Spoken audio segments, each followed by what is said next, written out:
할렐루야. 다시 한번 기도하십시다. 하나님 아버지 은혜를 감사합니다. 오늘 거룩한 주일 주님 앞에 나와서 예배를 드립니다. 우리의 마음문이 열려지게 하시고 또 하나님께서도 하늘 문을 활짝 열어주셔서 오늘도 우리에게 예비하신 은혜를 아낌없이 풍족하도록 부어 주시옵소서. 성령님께서 진리 가운데로 인도하여 주시옵소서. 예수님의 이름으로 기도드리옵나이다. 아멘. 오늘 말씀의 제목은 생명의 부활이란 제목으로 정했습니다.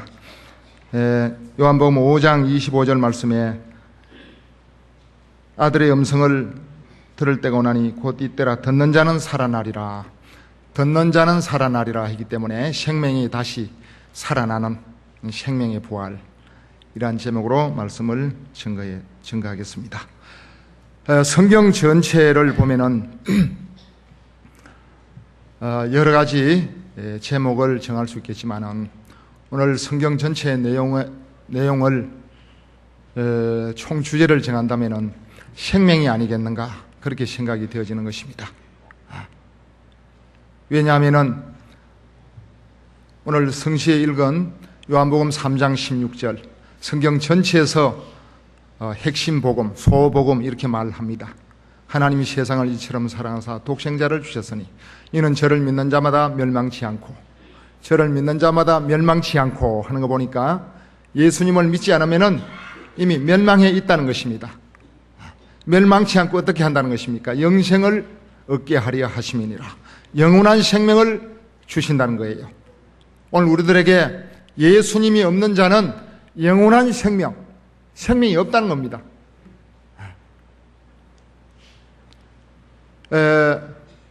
제가 이 요한복음 5장 25절 말씀 죽은 자들이 하나님의 아들의 음성을 들을 때가 오나니 이러한 말씀으로 기록이 되어져 있습니다. 이 죽은 자가 뭐냐? 이것 가지고 제가 고민을 한참 많이 했던 적이 있었어요. 죽은 자가 이미 육신적으로 세상을 살다가 땅에 묻혀서 죽은 자를 의미하는가? 말씀을 아무리 자세히 봐도 육신이 죽어서 묘지에 들어가 있는 사람을 향해서 하는 소리 같지는 않아요. 그래서 성경을 보는 가운데 오늘 우리 인간이 오늘 말씀대로 죽었구나 이것을 깨닫고 제가 새롭게 목회도 설교도 전도도 새로워졌던 그러한 계기가 있었던 것입니다. 오늘 우리 창세기 말씀 잘 압니다만 창세기 1장 27절 말씀에 보면 하나님이 사람을 창조할 때 자기 모양 곧 자기 형상대로 남자와 여자를 창조했다 이렇게 말씀을 했어요. 자기 모양 자기 형상이 뭡니까? 데살로니가전서 5장 23절 말씀에 보면 우리 인간이 영과 혼과 몸으로 구성되어 있는 것을 알 수가 있습니다. 많은 사람들이 일평생을 살다가 죽을 때까지 자기가 어떤 요소로 구성이 되어 있는지 이것을 모르고 죽는 사람도 많이 있어요. 우리 인간은 영과 혼과 몸으로 구성이 되어져 있습니다. 하나님이 인간을 창조할 때 아담을 흙으로 지어놓고 그 코에 생기를 불어넣을 때 하나님이 영을 생기를 불어넣을 때 영과 육이 합쳐질 때 또 혼을 낳았다 이렇게 이제 어떤 주석가에서 표현을 했어요. 영과 육이 부닥칠 때 혼이 생긴 것입니다. 혼을 낳은 것입니다. 그래서 데살로니가전서 5장 23절 우리 인간이 영과 혼과 육으로 구성이 되어져 있습니다. 히브리서 4장 12절의 말씀에도 보면은 우리 인간이 혼과 영과 및 관절과 골수로 말씀을 하고 있습니다. 관절과 골수는 몸이에요. 육. 그러니까 영, 혼, 육으로 되어 있다는 것이죠. 그래서 하나님이 하나님의 모양, 하나님의 형상대로 사람을 창조하셨는데 창조해놓고 하나님께서 창세기 2장 17절에 가서 선악을 알게 하는 나무의 실과는 먹지 말라. 먹는 날에는 내가 정령 죽으리라 그렇게 말했어요. 하나님께서 우리 인간에게 제일 첫 계명을 준 것입니다. 먹는 날은 어떻게 된다고요? 정령 죽는다 그렇게 말했어요. 그런데 바로 이어서 창세기 3장 4절에 가면은 뱀이 나타나가지고 선악과를 따먹어도 결코 죽지 않는다. 결코 죽지 아니하리라. 하나님의 말씀과 완전히 정반대 방향으로 얘기를 하고 있는 것입니다. 그래서 하와가 먼저 선악과를 따먹게 되고 말았던 것이에요. 한번 생각해 보세요, 여러분. 하나님께서 선악과를 따먹으면은 정령 죽는다고 말했어요. 제가 어릴 때 시골에서 살았는데 이제 시골에 농사 지으면서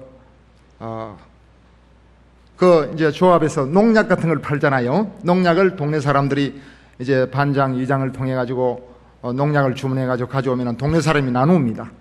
나누면은 저희 아버지도 농약을 이제 얻어 가지고 와서 농약이 이제 나누다 보면은 또 서로 이제 부어 가지고 또 이렇게 나눌 수도 있고 그러잖아요. 그래서 농약병에다가 농약을 넣어 가지고 거기에다가 또 비닐루 종이를 뚜껑에다 넣어 가지고 꽉 농약병을 뚜껑을 닫아 가지고 이제 저 마루 밑에 어석한 곳에 사람이 잘 다니지 않는 곳에 갖다 놓습니다.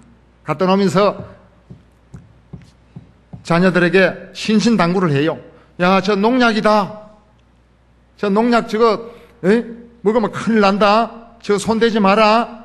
저 짐승이 먹어도 안 되고 저 손도 대지 마라. 농약 저거 살충제다. 무서운 약이다. 먹으면 죽는 거다. 조심해라. 그런다고요. 그래서 이제 그 얘기를 듣고 골목을 나가고 집을 들어가고 뭐 농약병이 저기 벌겋게 있는데 어이구 그거 보면 막 끔찍하지요. 막 그 근처 가기도 싫고. 농약 그거 누가 좋아할 사람 누가 있어요? 한번 생각해 보세요. 하나님께서 선악과를 먹으면 정령 죽는다 말했는데 그래서 사단이 뱀을 통해 가지고 그 선악과를 먹으면 결코 죽지 않는다 했어요. 결코 죽지 않는다. 그리고 그것을 먹으면은 눈이 밝아지고 선악을 알게 되고 하나님과 같이 된다 그랬어요. 하나님과 같이 높아진다 그랬어요. 그 얘기를 듣고 하와가 선악과를 보니까 먹음직스럽고 보암직스럽고 지혜롭게 보이고 지혜로울 만큼 탐스럽게 보였다 그렇게 말했어요. 한번 생각을 해봐요. 농약 먹으면 죽는데 그 농약 누가 농약 저거 먹으면 맛있겠다. 저거 마시면은 이 사이다 갖고 콜라 같이 맛 좋게 생겼다 저거.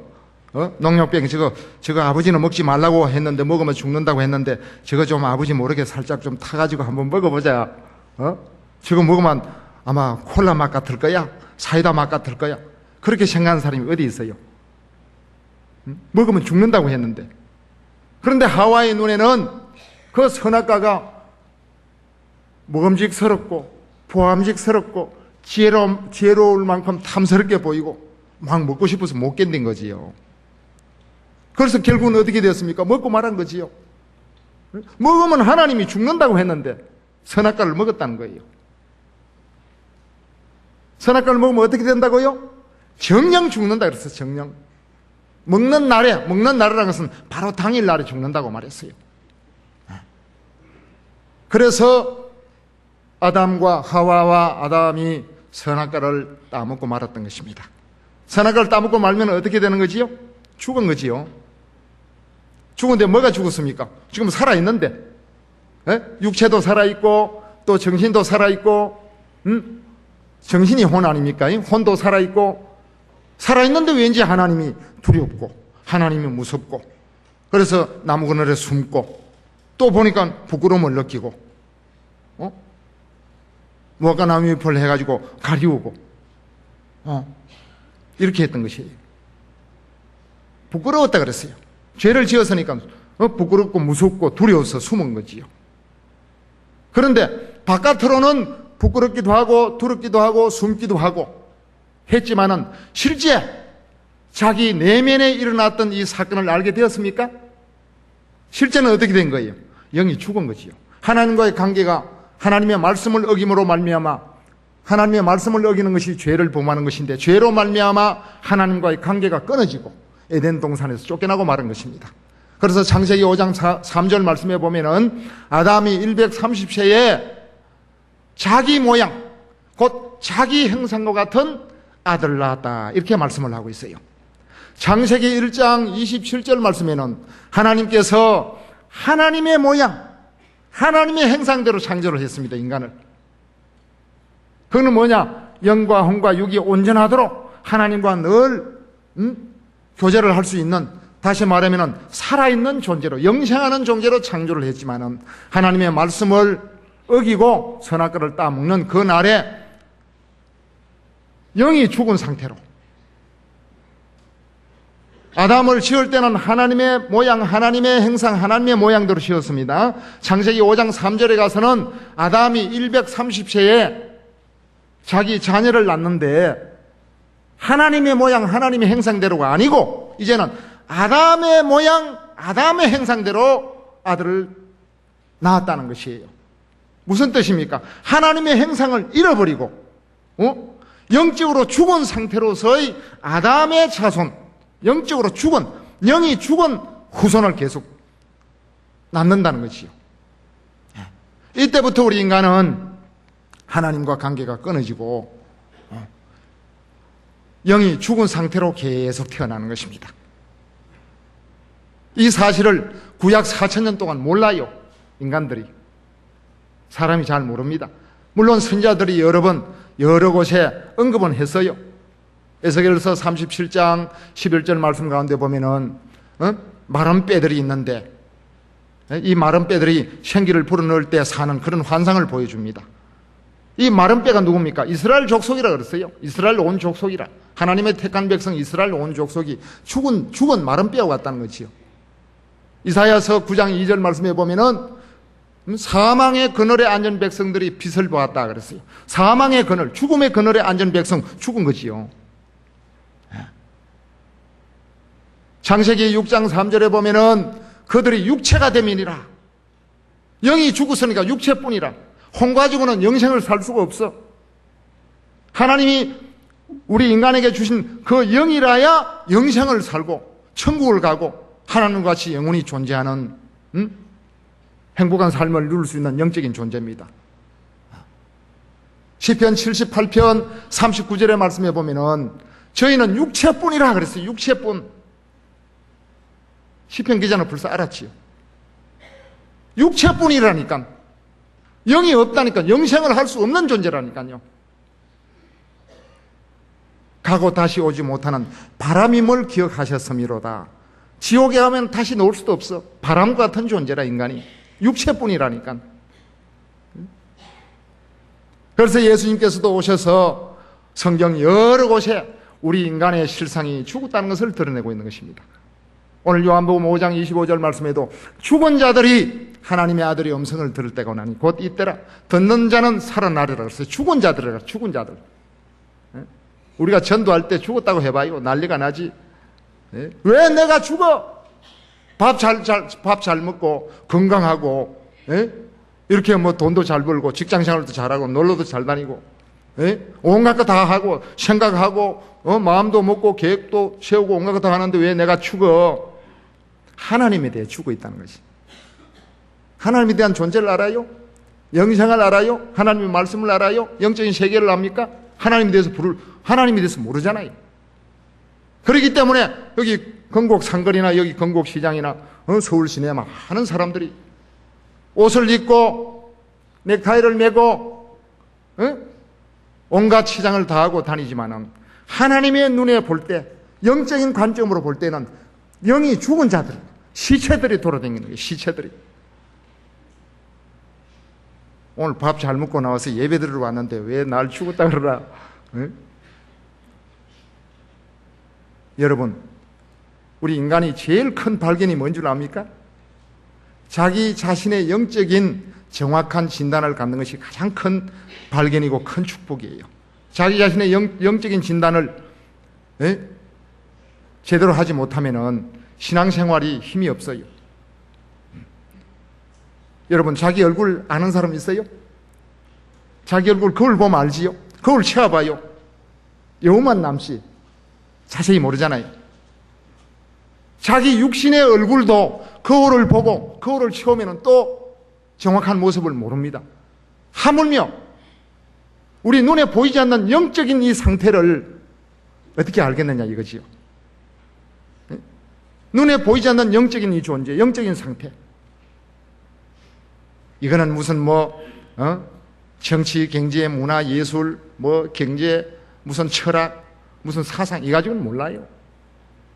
오직 하나님의 말씀에 거울에 비춰볼 때만 알 수가 있는 것입니다. 할렐루야.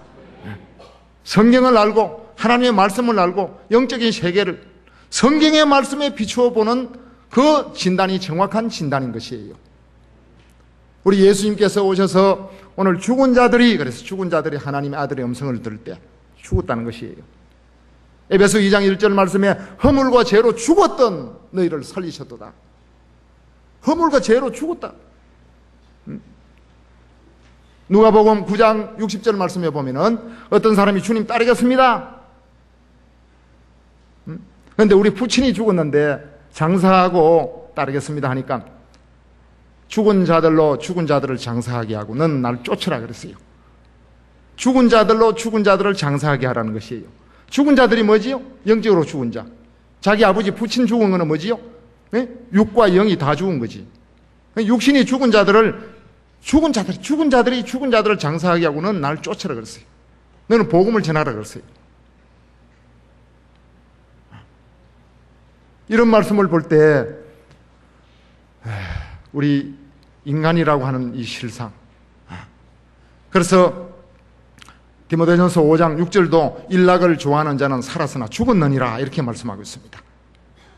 하나님의 눈에서 볼 때는 우리 인간이 이게 죽었다는 거예요. 여러분, 우리 첫 인류의 조상 아담이 이제 하나님의 말씀을 불순종하고 선악과를 따먹음으로 말미암아 이제 죄를 지었습니다. 하나님의 말씀을 불순종하는 게 죄 아닙니까? 죄를 지었지요. 죄를 지면 어떻게 됩니까? 요한복음 6장 23절 죄의 싹은 사망이라 그랬어요. 로마서 6장 23절, 로마서 5장 12절 말씀에 죄로 말미암아 사망이 왔나니 그렇습니다. 그 죄를 지었단 말이죠. 아담이 죄를 선악과를 따먹음으로 말미암아 말씀을 불순종해서 죄인이 된 것입니다. 죄인은 다른 말로 말하면 뭐지요? 영이 죽은 자지요. 영이 죽은 자. 영이 죽은 자가 천국 갈 수 있습니까? 천국 못 갑니다. 지옥 갈 운명입니다. 지옥 갈 운명이 하나님의 자녀가 될 수 있어요? 요한복음 8장 44절 너희는 너희 아비 마귀에게서 났으니 그랬어요. 마귀의 자녀지요. 영이 죽은 자가 선이 있어요? 의가 있어요? 생명이 있어요? 그러니까 로마서 3장에 의인은 없나니 하나도 없다. 선을 행하는 자 없나니 하나도 없다 그랬어요. 어떤 사람은 우리 건국교회 자간당대 봉사선교회 참 너무너무 감사하게 생각합니다. 제가 대구 밑에 경산군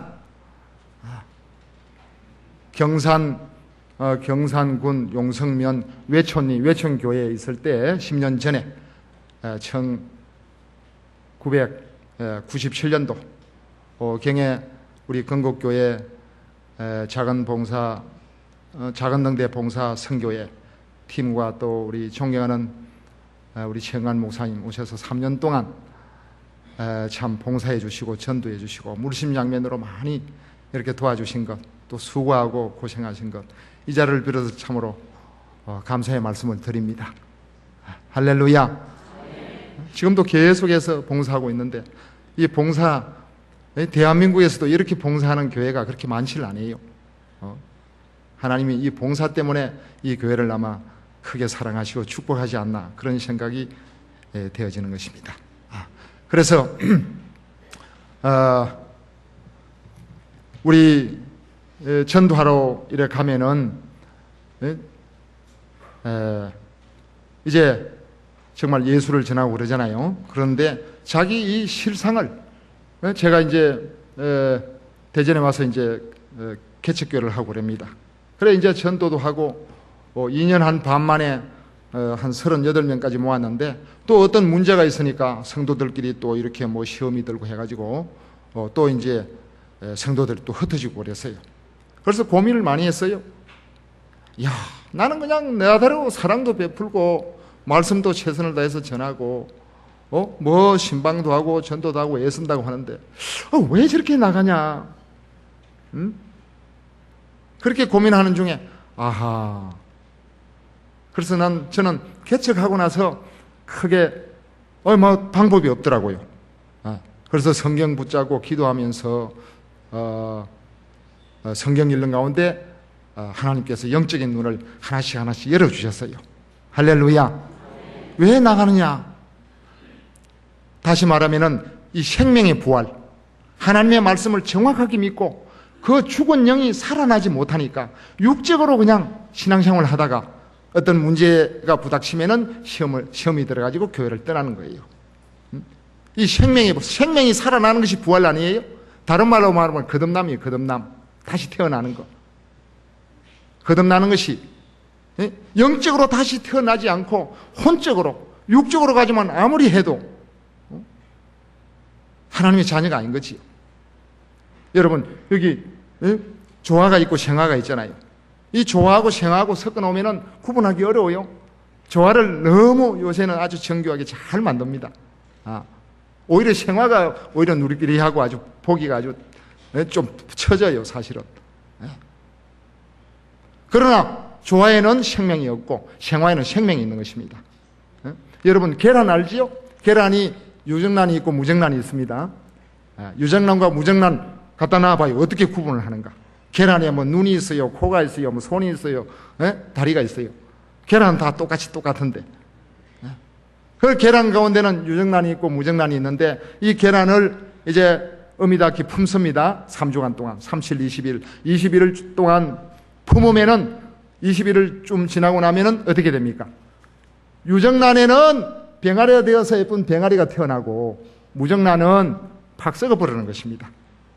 유정란은 생명이 있는 거지요. 이 닭이라는 것이 수탉이 없어도 알을 낳을 수 있는 존재가 닭이에요. 그래서 오늘 우리 인간을 규정을 할 때, 영적으로 진단을 할 때, 우리 인간은 태어날 때부터 죄인이라. 태어날 때부터. 여러분, 태어나서 막 죄를 짓고 계명을 어기고 율법을 어기서 죄인이 아니에요. 태어날 때부터 죄인으로 태어난다니까. 아담의 후손인 이상은 태어날 때부터 죄인으로 태어나요. 그 죄인은 어떻게 됩니까? 죄로 말미암아 사망이 왔으니까 영적으로 죽은 상태로 태어나는 거예요. 영이 죽은 자라니까. 영이 죽은 자니까 천국 갈 존재가 아니고 지옥 갈 존재라. 지옥 갈 운명으로 태어날 때부터 사람을 보면 기가 막히는 거예요. 우리가 애를 낳을 때 막 좋아서 미역국 먹고 동네 사람 불러가지고 잔치를 하고 막 기뻐하고 축하하는데, 실제적으로는 그 아이가 태어나서 영적으로 예수 그리스도의 생명으로 말미암아 거듭나지 못하면은 실제 태어나는 그 자체로는 죽은 영으로 태어난단 말이지. 지옥 갈 운명으로 태어나요. 로마서 3장의 말씀처럼 하나님의 심판 아래에 있는 유죄 선고를 받은 사형 선고를 받은 사형수로 태어나는 겁니다. 어떻게 많이 심각해집니까? 그래서 하나님께서는 예수님이 이제 이 땅에 오셔서 여러 곳에 말씀을 통해서 우리 인간이 죽었다는 것을 곳곳에 이야기를 하고 있어요. 요한복음 11장 같은 말씀에도 보면은 나사로가 죽었다가 나흘 만에 예수님이 이제 살려주는 모습이 있잖아요. 또 누가복음 7장이나 마가복음 5장 같은 말씀에 보면은 나인성 그 가부의 독자 청년이 죽어가지고 상녀에 매여가지고 실려가는데, 예수님께서 너무 그냥 나인성에 사는 이 가부가 자기 아들 독자 그 하나밖에 심한 거 소망이 뭐가 있겠어요? 그 아들이 죽었으니 기가 막힐 거 아닙니까? 그래서 상녀를 메고 가는데 그 앞에서 막 너무너무 슬프고 애통하고 하면서 막 울고 있기 때문에 우리 예수님께서는 그 청년을 살려줍니다. 청년아 일어나라 할 때 청년이 일어나 놓아요. 또 회당장 야이로의 딸이라고 12살 먹은 이 소녀가 죽었을 때 예수님께서 살려줬습니다. 나사로를 살리고 또 청년을 살리고 소년을 살려줬어요. 예수님께서 육신이 죽은 사람을 살려주려고 왔다면 많은 사람을 살렸을 거예요. 묘지에 있는 사람 다 끄집어낼 수도 있었을 거예요. 그러나 우리 예수님께서 마가복음 4장 34절 말씀에 보면은 예수님께서는 비유가 아니면 말씀하지 아니하시더라 이라는 말씀이 있어요. 이 성경이 거의 많은 부분이 비유 아니겠습니까? 죽은 자를 살린다는 것도 이것도 비유예요. 요한복음 11장 23절 말씀에 보면은 내 오라비가 다시 살리라 그랬어요. 내 오라비가 다시 살리라. 나사로가 다시 살리라. 그런데 마리아와 마르다는 이제 부활 때 다시 살 것입니다. 그래서 부활 때 지금 살리라고 하는데 부활 때 예수님의 마음과 이 마르다의 마음이 일치가 안 되는 거예요. 예수님의 마음을 모르는 거예요. 그래서 예수님께서 나사로가 죽은 그 돌무덤을 옮겨 놓아라 했는데 마르다는 뭐라 그럽니까? 죽은 지가 나흘이나 되었습니다. 썩은 내가 납니다. 옮겨 놓으라 하면 옮겨 놓아야 되는데 예수님의 말씀과 자꾸 부닥치는 거지요. 그래서 예수님께서 나사로에게 나사로야 나오라 했을 때 나사로는 살아납니다. 그런데 마르다는 죽질 않았어요. 자기가 죽었다는 걸 몰라요. 나사로는 육신적으로 죽었을 때 정말 죽어서 예수님의 말씀이 돌을 옮겨 놓아도 아무 말도 없이 나사로야 놓으라 할 때 예수님의 말씀에 순종해서 살아났는데 마르다는 예수님 말씀과 자꾸 부닥치는 거예요. 마르다가 죽었어요, 살았어요? 마르다는 살은 위치에 있어요. 죽은 위치에 있질 않아요. 자기 영적으로 죽은 상태를 깨닫질 못해요. 예수님께서는 이러한 부분을 심지어는 나사로가 죽었는데 살리는 실제적인 이 사건을 통해서까지도 우리 인간이 영적으로 죽은 상태를 깨우쳐주고 우리 인간의 영을 살리려고 하는데 이 말씀을 받지를 못하는 거예요. 오늘 요한복음 5장 25절 말씀에 죽은 자들이 하나님의 아들의 음성을 들을 때 온다 그랬어요. 많은 사람이 지금 죽은 위치에 있질 않아요. 자기는 지금 멀쩡하게 살아있는 걸로 착각을 하고 있어요. 구약시대 4,000년 동안 우리 인간이 죽었다는 사실을 몰랐어요. 예수님이 오셔서야 이 사실을 깨닫게 해줍니다. 제가 시골에 있을 때 이 산 중턱을 깎아가지고 도로를 내야 되는 그러한 그 공사가 있었어요. 그래서 산 중턱을 깎아서 도로를 내야 되니까 그 많은 나무들이, 좋은 나무들이, 오랫동안 잘 자란 나무들이 이제 훼손을 당하는 것입니다. 그래서 그 소나무들이 막 너무 잘 자랐는데 그것을 그냥 도로 내면서 뽑아가지고 버리기가 너무 아깝잖아요. 그래서 그 소나무를 이제 조심스럽게 이제 뿌리가 상하지 않도록 해가지고 이제 옆에 산에다가 옮겨 심습니다. 옮겨 심었는데 어느 날 하루 산림청 직원이 이제 그 주변을 지나가면서 저 소나무 저거 누가 심었습니까? 빙그레 웃으면서 묻는 거예요. 우리들이 심었습니다. 저 소나무 다 죽었습니다. 왜 소나무가 죽어요? 우리가 옮겨가지고 너무 소나무가 죽이 아까워가지고 소나무 잘 캐가지고 조심스럽게 옮겨가지고 물도 주고 북도 돋워주고 막 지금 살아있는데 왜 그게 죽어요? 지난번에는 우리 잣나무도 저기 있어가지고 잣나무를 잘 옮겨 심으니까 지금 잘 살고 있는데 왜 소나무가 죽어요? 하니까 직원이 하는 말이 잣나무는 아무렇게나 심어도 살지 몰라도 이 소나무는 옮겨 심을 때 방향을 잘 맞춰서 심어야 된다는 거예요.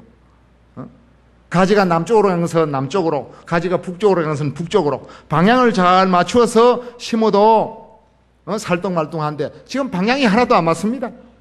다 죽었습니다. 그런 거예요. 그래, 아이고, 우리는 왜 그렇게 죽어? 그래서 물을 갖다 주고 막 정성을 쏟고 막 합니다. 그런데 한 달에 가고 두 달에 가고 한 석 달 가니까 그 소나무 한 20그루를 너무너무 좋은 소나무를 잘 심어놨는데 그냥 누렇게 죽어. 다 죽은 거예요. 한 3개월 또 되니까 다 죽어버렸어요. 그 산림청 직원이 소나무 성격을 정확하게 아니까 그 직원의 말이 답이에요. 우리는 그냥 못 모르고 살리려고 한 것뿐이지. 신앙생활도 이와 마찬가지예요. 우리가 좀 살아있는 것 같지만 하나님의 눈에서 볼 때는 다 죽은 것이에요. 다 죽은 것이에요. 지금 세상 사람들이 큰 소리 치고 막 건강하게 막 재미있게 막 행복하게 사는 것 같지만 하나님의 눈에서 볼 때는 죽은 시체들이 걸어다니고 있는 거예요. 이 사실을 알면은 우리 믿음의 사람들은 참 불쌍히 여기지 아니할 수가 없지요. 그래서 우리 예수님께서는 이 죽은 자들을 살리려고 오신 것입니다. 요한복음 3장 14절 말씀에 모세가 뱀을 든 것 같이 인자도 들려야 하리니 이는 저를 믿는 자마다 영생을 얻게 하려 하심이니라. 그래서 영생을, 영원한 생명을 주려 하심이니라. 요한복음 10장 10절 말씀에는 내가 온 것은 생명을 얻게 하고, 생명을 얻게 한다는 거 보니까 우리에게 생명이 없다는 거 아닙니까? 더 풍성케 하려 하심이니라. 요한복음 20장 31절 말씀해 보니까 이 성경을 기록한 것은, 이 성경을 기록한 목적은 예수 그리스도로 말미암아 생명을 얻게 하려 함이니라. 그렇게 돼 있어요. 이야, 그 말씀 보고 난 아주 놀라버렸어요. 성경에 엄청나게 많은 기록이 되어 있는데 이 성경을 기록한 목적이 뭡니까? 우리 인간에게 생명을 주기 위한 것이라는 것이에요. 오늘 예수님이 이 땅에 오신 것은 우리에게 생명을 주기 위해서 오신 줄 믿으시기를 주의 이름으로 축원합니다. 이 땅에는 생명이 하나밖에 없습니다. 영원한 생명이. 예수님 밖에는 영원한 생명이 없어요. 우리 인간에게는 다 죽은 영이에요. 예수님을 우리가 받아들여 믿을 때 우리가 구원을 받고 영원한 생명을 얻는 것입니다. 자, 그러면은 우리 인간은 창세기 2장 17절 말씀처럼 정령 죽으리라 한 말씀대로 정령 다 죽은 것입니다. 아담의 후손은 정령 다 죽은 거예요. 다 죄인이에요. 그러면 예수 그리스도로 말미암아 우리가 생명을 얻어야 되는데 어떻게 해야 생명을 얻습니까? 주님 생명을 주세요, 주세요. 간구하면 생명이 옵니까? 예수님이 이 땅에 뭐하러 왔습니까? 요한복음 6장 39절 말씀에 하나님이 예수님을 보낸 것은 하나님의 뜻을 행하려 함이니라 그렇게 말했어요. 하나님의 뜻이 뭐지요? 예수님이 이 땅에 오셔서 한 일도 많이 있지만은 십자가에 죽으시기 위해서 오신 것입니다. 로마서 5장 12절 말씀에 죄로 말미암아 사망이 왔다 그랬어요. 한 사람으로 말미암아 죄가 세상에 들어오고 죄로 말미암아 사망이 왔나니 모든 사람이 죄를 지었으므로 사망이 모든 사람에게 이르렀느니라 이렇게 말씀하고 있습니다. 죄로 말미암아 사망이요. 한번 물어볼게요. 죄로 말미암아 사망이 왔는데 사망이 현재적입니까? 미래적입니까? 네? 사망이 뭐예요? 죽음 아니에요? 사망이 죽음인데 이 죽음, 사망이 현재적이에요? 미래적이에요? 네? 왜 대답을 못해요? 죄로 말미암아 사망이 왔다 그랬잖아요. 로마서 5장 12절. 죄 때문에 사망이, 죽음이 왔단 말이에요. 이 죽음이 미래적입니까? 현재적입니까? 미래적입니까? 예수님이 나중에 재림하실 때, 우리가 죽어가지고 예수 믿는 사람은 천국 가고 안 믿는 사람은 지옥 가고 미래적입니까? 현재적입니까? 미래적? 현재적? 이것 때문에 고민 많이 했어요, 저도. 이거 눈 열리면요, 성경 확 열려버립니다. 죄로 말미암아 사망이 왔다는 것은 방금 설명을 했잖아요. 현재적이라니까. 현재에 다 죽어 있다니까. 영이 죽어 있다니까. 거듭나지 못하면 생명의 부활을 얻지 못했으면 다 죽어 있다니까. 이 죽음을 죄로 말미암아 사망이 왔으니 모든 사람이 죄를 지었잖아요. 아담의 후손인 이상은 태어날 때부터 죄인이에요. 아담의 후손인 이상은 태어날 때부터 죄인이기 때문에 태어날 때부터 죽은 영으로 태어나는 거예요. 우리가 살아있는 것은 영과 혼과 육인데, 데살로니가전서 5장 23절 영혼 육인데 영은 죽고 혼과 육만 살아있는 거죠. 물론 혼도 타락한 상태로 살아있는 거지. 이 혼과 육이 살아있을 동안 영적으로 예수님으로 말미암아 우리 죽은 영을 살리는 것이 구원이고 신앙생활이고 교회의 사명이고 이것이 바로 설교고 이것이 바로 전도의 제목인 것입니다. 할렐루야. 그래서 죄로 말미암아 사망이 왔으니까 사망의 원인이 되는 이 죄 문제를 해결해야만이 생명이 살아나게 되어 있는 것이에요. 그래서 예수님께서 십자가에서 우리 모든 인류의 죄를 대신 짊어지시고 십자가에 죽으심으로 십자가에서 히브리서 9장 22절 말씀에 피 흘림이 없이는 죄 사함이 없다 그랬어요. 그래서 예수님께서는 우리 인류를 대신해서 죄를 짊어지시고 죄값을 갚으시기 위해서 피를 흘리시고 죽으심으로 우리 모든 인류의 죄가 다 사해진 것입니다. 죄 사해진 것을 믿을 때 사도행전 2장 38절 말씀에 죄사함을 받으라, 죄사함을 얻으라, 그리하면 성령을 선물로 받으리라 그랬어요. 죄사함을 받을 때 성령을 받는 것입니다. 죽은 영이 살아나는 것입니다. 할렐루야. 로마서 사도행전 3장 19절 말씀에도 너희가 죄 없이 함을 받으라 그랬어요. 죄 없이 함을 받으라. 그리하면 유쾌한 날이 주께로부터 올 것이다 그렇게 말했어요. 죄 없이 함을 받으라는 것이에요. 여러분 신앙생활을 해도 죄가 마음속에 있으면, 죄 사함을 받지 못했으면, 죄 해방을 받지 못했으면, 죄 문제가 해결되고 처리되지 못했으면 예수 믿는 것 헛믿음이에요. 예수님은 우리 죄를 위해서 십자가에서 죽어주셨는데 예수님은 예수님대로 죽고 우리는 우리대로 죄를 가지고 있으면 어떻게 합니까? 그건 불신이지, 신앙이 아니지. 그건 예수님 혼자 죽은 거지. 그 예수님 개죽음이에요. 무가치한 죽음이 되는 거예요. 이사야 53장 6절 말씀에 여호와께서 우리 무리의 모든 죄악을 그에게 담당시켰느니라. 예수님에게 담당시켰단 말이죠. 내 모든 죄가 예수님에게 다 넘어간 것입니다. 그래서 내가 예수님을 통해서 대속함으로 말미암아 죄 사함, 죄 해방, 죄 문제를 해결받고, 우리 성령님은, 예수님은 죄 있는 심령 속에 성령과 죄와 함께 동거할 수 없어요. 같이 가할 수 없어요. 죄 문제가 해결돼야 성령이 들어오는 거예요. 그래서 십자가 예수님이 우리 죄를 대신해서 대속의 죽음을 죽으신 것입니다. 우리 예수님이 나의 죄를 위해서 깨끗이 예수님이 죽으시고 부활했다는 이 사실을 완전히 믿고, 여러분 모든 죄가 예수님으로 말미암아 죄 사함을 받았다는 사실을 믿으시기를 주의 이름으로 축원합니다. 그럴 때 성령이 우리에게 오셔서 죽은 영을 살려놓는 것입니다. 그래서 우리가 온전히 영과 혼과 육이 온전히 살아서 주님 재림하실 때, 강림하실 때 온전히 보존되기를 원한다 그렇게 말했습니다. 오늘 우리 신앙생활이라는 것은 우리 성경 하나만 찾고 요한복음 20장 31절 한번 찾아보십시다.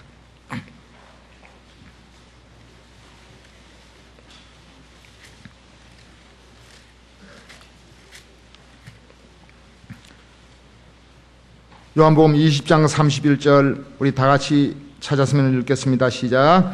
오직 이것을 기록하면 너희로 예수께서 하나님의 아들 그리스도이심을 믿게 하려 하며 또 너희로 믿고 그 이름을 힘입어 생명을 얻게 하려 함이니라. 아멘. 오직 이 성경을 기록한 목적이 예수 그리스도의 이름을 믿어. 예수 그리스도의 이름의 뜻이 뭡니까? 예수 그리스도의 이름의 뜻이 뭐예요? 마태복음 1장 21절 말씀, 아들을 낳으리니 이름을 예수라 하라. 이는 그가 자기 백성을 저희 죄에서 구원할 자란 말이에요. 죄에서 구원할 자. 많은 사람이 그냥 예수님은 구원자라는 것은 알지만은 이 죄에서 구원할 자를 빼놓더라고요. 이 죄에서 구원할 자입니다. 죄에서 구원되어야 우리가 영적으로 생명을 얻고 거듭나게 되어 있는 것입니다. 그 이름을 힘입어, 예수 그리스도의 이름을 힘입어 생명을 얻는 것입니다. 오늘 이 생명은 영원한 생명, 그래서 생명, 영생, 다시 살아남, 부활, 이 모든 것은 다 같은 의미예요. 요한복음 6장 39절에 다시 살리라, 44절에 다시 살리라, 40절에도 다시 살아나리라, 다시 살리리라. 예수님께서 십자가에 우리의 모든 죄를 사하시고 예수님께서 대신 우리 죄 때문에 죽으시고 부활하셨을 때 예수님께서 육신의 그 생애를 마지막 날 예수님이 마지막 육신의 생애, 십자가에서 죽으심으로 육신의 생애가 마지막일 때 죄가 사해짐으로 우리 영이 다시 살아나는 은혜와 축복을 받게 되는 줄 믿으시기를 주의 이름으로 축원합니다. 다 여러분들 십자가의 대속으로 제 문제를 해결받고 성령으로 거듭나는 놀라운 은혜를 받으시기를 주의 이름으로 축원합니다. 다음은 따라해 보십시다. 나는 큰 복을 받았습니다. 정말 우리가 생명을 얻는 것, 영생을 얻는 것이 큰 복입니다. 다시 해보십시다. 나는 큰 복을 받았습니다. 기도하겠습니다. 하나님 아버지, 웬 은혜, 웬 사랑, 웬 축복입니까? 정말 우리가 성경이 없이는 우리 모든 사람들의 개인적인 이 영적인 진단을 바르게 할 수가 없습니다. 우리 예수님께서 이 땅에 오셔서 정말 우리가 하나님이 세상을 이처럼 사랑하사 독생자를 주셨으니 이는 저를 믿는 자마다 멸망하지 않고 영생을 얻게 하려 하심이니라 했습니다. 성경 전체의 주제를 말한다면 영생이고 생명이고 또 우리 영혼을 다시 살리는 생명의 부활입니다.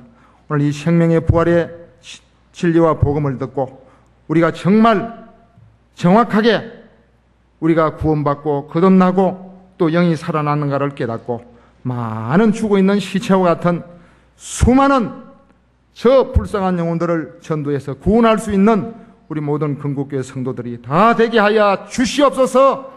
예수님의 이름으로 기도드리옵나이다. 아멘.